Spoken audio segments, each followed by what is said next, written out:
ಇನ್ನು ಸಚಿವರಾಗಿ ನನ್ನನ್ನು ಮುಂದುವರಿಸುವ ವಿಶ್ವಾಸ ಇದೆ ಅಂತಿದ್ದಾರೆ ಈಶ್ವರ್ ಖಂಡ್ರೆ. ರ್ಯಾಲಿಯಲ್ಲಿ ಮಾತನಾಡಿದ್ರು. ಟಿವಿ9 ಜೊತೆ ಮಾತನಾಡ್ತಾ ಈ ವಿಶ್ವಾಸ ವ್ಯಕ್ತಪಡಿಸಿದ್ದಾರೆ. ಅರಣ್ಯ ಸಚಿವನಾಗಿ ಉತ್ತಮ ಕೆಲಸ ಮಾಡಿದ್ದೀನಿ. ಕೆಪಿಸಿಸಿ ಅಧ್ಯಕ್ಷ ಸ್ಥಾನದ ಬಗ್ಗೆ ಹೈಕಮಾಂಡ್ ತೀರ್ಮಾನ ಮಾಡುತ್ತೆ. ಕೆಪಿಸಿಸಿ ವಿಚಾರವಾಗಿ ಹೈಕಮಾಂಡ್ಗೂ ತಿಳಿಸಿದ್ದೀನಿ. ಲಿಂಗಾಯತ ನಾಯಕರಿಗೆ ಸೂಕ್ತ ಪ್ರಾತಿನಿಧ್ಯ ಸಿಗಲಿದೆ. ಲಿಂಗಾಯತ ಸಮುದಾಯದಲ್ಲೇ ಅತಿ ಹೆಚ್ಚು ಶಾಸಕರಿದ್ದಾರೆ. ಎಲ್ಲವನ್ನ ಹೈಕಮಾಂಡ್ ತೀರ್ಮಾನ ಮಾಡುತ್ತೆ ಅಂತ ಈಶ್ವರ್ ಖಂಡ್ರೆ ಹೇಳಿದ್ದಾರೆ. ನಮ್ಮ ಪ್ರತಿನಿಧಿ ಮಹೇಶ್ ಮಾತನಾಡಿಸಿದ್ದಾರೆ ಖಂಡ್ರೆ ಅವರನ್ನ. ಕೇಳೋಣ ಬನ್ನಿ. ದೆಹಲಿಯಲ್ಲಿ ಸಚಿವ ಸಂಪುಟ ಕಸರತ್ತು ನಡೀತಾ ಇದೆ. ನಮ್ಮ ಜೊತೆ ಈಶ್ವರ್ ಖಂಡ್ರೆ ಅವರಿದ್ದ, ಅವ್ರನ್ನ ಮಾತಾಡ್ಸ್ತವನ. ಸರ್, ಈಗ ಕಸರತ್ತು ಜೋರಾಗಿ ನಡೀತಾ ಇರೋದು, ನಿಮ್ಮ ನಿರೀಕ್ಷೆ ಏನಿದೆ ಅಂತ ಹೇಳಿ ಸರ್?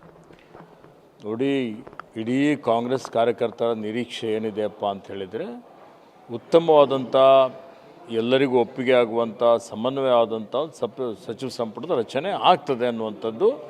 ಆ ನಿಟ್ಟಿನಲ್ಲಿ ವರಿಷ್ಠರು ಎಲ್ಲರ ಜೊತೆಯಲ್ಲಿ ಸಮಾಲೋಚನೆ ಮಾಡಿ ಒಂದು ಉತ್ತಮ ತೀರ್ಮಾನವನ್ನು ಮಾಡ್ತಾರೆ. ಸರ್, ಕೆಲವು ಹಿರಿಯ ಸಚಿವರನ್ನ ಕೈ ಬಿಡ್ಬೇಕನ್ನೋ ಮಾತುಗಳು ಕೂಡ ಕೇಳಿ ಬರ್ತಾ ಇದೆ. ನಿಮ್ಮದು ಏನು ಸರ್ ಭರವಸೆ ಇದೆಯಾ? ಯಾರಿಗೆ ಕೈ ಬಿಡ್ತಾರೆ, ಯಾರಿಗೆ ಸೇರಿಸ್ತಾರೆ ಅನ್ನೋಂಥದ್ರ ಬಗ್ಗೆ ನನಗೆ ಯಾವುದೂ ಮಾಹಿತಿ ಇಲ್ಲ.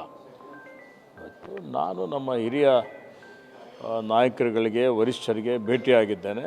ಅವರೇನು ನಮಗೆ ಮಾರ್ಗದರ್ಶನ ಮಾಡಿದ್ದಾರೆ, ಒಳ್ಳೆಯ ಆಡಳಿತ ಕೊಡಲಿಕ್ಕೆ ಸಹಕಾರ ಮಾಡಿದ್ದಾರೆ. ಅದಕ್ಕಾಗಿ ಅವರಿಗೆ ಧನ್ಯವಾದಗಳನ್ನು ಅರ್ಪಿಸಿದ್ದೇವೆ. ಸರ್, ಹಿಂದೆ ಕೆಪಿಸಿಸಿ ಅಧ್ಯಕ್ಷರ ಹೆಸರು ನಿಮ್ಮದು ಹೆಸರಿತ್ತು. ಈಗ ಸಚಿವ ಸ್ಥಾನ ಜೊತೆಗೆ ಕೆಪಿಸಿಸಿ ಅಧ್ಯಕ್ಷ ಸ್ಥಾನ ಬೇಕು ಅಂತ ಇರೋದು. ಆ ರೀತಿ ಆದರೆ ನಿಮಗೆ ಓಕೆನಾ ಅಂತೇಳಿ ಸರ್? ನಿಮಗೂ ಕೂಡ ಏನು ಆಸಕ್ತಿ ಇದೆಯಾ? ನೋಡಿ, ಇವತ್ತು ನಾನು ಮೊದಲು ಹೇಳಿದ್ದೇನೆ, ನಾನೊಬ್ಬ ಕಾಂಗ್ರೆಸ್ ಪಕ್ಷದ ನಿಷ್ಠಾವಂತ ಕಾರ್ಯಕರ್ತನಾಗಿ ಹಿಂದೆ ನನಗೆ ಅರಣ್ಯ ಪರಿಸರ ಜೀವಿಶಾಸ್ತ್ರ ಇಲಾಖೆ ಸಚಿವನಾಗಿ ಜವಾಬ್ದಾರಿಯನ್ನು ಕೊಟ್ಟಿದ್ದರು. ಆ ಜವಾಬ್ದಾರಿ ಅತ್ಯಂತ ನಿಷ್ಠೆಯಿಂದ, ದಕ್ಷತೆಯಿಂದ ನಿಭಾಯಿಸಿದ್ದೇನೆ. ಸರ್ಕಾರಕ್ಕೆ, ಪಕ್ಷಕ್ಕೆ ಒಳ್ಳೆಯ ಹೆಸರು ತಂದು ಕೊಟ್ಟಿದ್ದೇನೆ. ಹೀಗಾಗಿ ನನಗೆ ವರಿಷ್ಠರು ಪಕ್ಷ ಸಂಘಟನೆ ಮಾಡಲಿಕ್ಕೆ ಅಥವಾ ಸರ್ಕಾರದಲ್ಲಿ ಏನು ಜವಾಬ್ದಾರಿ ಕೊಡ್ತಾರೆ ಆ ಜವಾಬ್ದಾರಿಯನ್ನು ನಿಭಾಯಿಸುತ್ತೇನೆ. ಲಿಂಗಾಯತ ಪ್ರಾತಿನಿಧ್ಯಕ್ಕೆ ಹೆಚ್ಚಿನ ಆದ್ಯತೆ ಕೊಡಬೇಕಂತ ಏನಾದರೂ ಒತ್ತಾಯ ಮಾಡ್ತಾರೆ ಸರ್? ನೋಡಿ, ಲಿಂಗಾಯತರು ಜಾತ್ಯತೀತ ಸಮುದಾಯದವರು, ಅದರಲ್ಲಿ ನಂಬಿಕೆ ಇಟ್ಕೊಂಡಂಥವ್ರು. ಸರ್ವರಿಗೂ ಸಮಬಾಳು, ಸರ್ವರಿಗೂ ಸಮಪಾಲು. ಎಲ್ಲ ಸಮುದಾಯಗಳಿಗೆ ಸೂಕ್ತವಾದಂಥ ಪ್ರಾತಿನಿಧ್ಯ ಸಿಗಬೇಕು ಅನ್ನುವಂಥದ್ದು. ಅದೇ ನಿಟ್ಟಿನಲ್ಲಿ ಲಿಂಗಾಯತ್ ಸಮುದಾಯಕ್ಕೂ ಸಹಿತ ಸಚಿವ ಸಂಪುಟದಲ್ಲಿ ವಿವಿಧ ಹುದ್ದೆಗಳಲ್ಲಿ ಸೂಕ್ತವಾದಂಥ ಪ್ರಾತಿನಿಧ್ಯ ಸಿಗಬೇಕು ಅನ್ನುವಂಥದ್ದು ಅದು ಎಲ್ಲರ ಅಪೇಕ್ಷೆ ಆಗಿದೆ.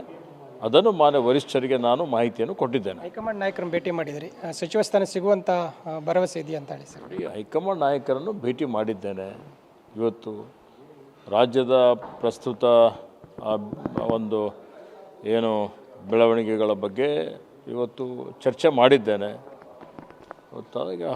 ವರಿಷ್ಠರು ತೀರ್ಮಾನ ಮಾಡ್ತಾರೆ, ನಾವು ಹೇಳೋಂಥದ್ದಲ್ಲ. ಇದಿಷ್ಟು ಈಶ್ವರ್ ಖಂಡ್ರೆ ಅವರು ಮಾತಾಡಿದ್ದು. ಕ್ಯಾಮರಾ ಪರ್ಸನ್ ಅಜಯ್ ಜೊತೆ ಮಹೇಶ್, ಟಿವಿ9 ನವದೆಹಲಿ.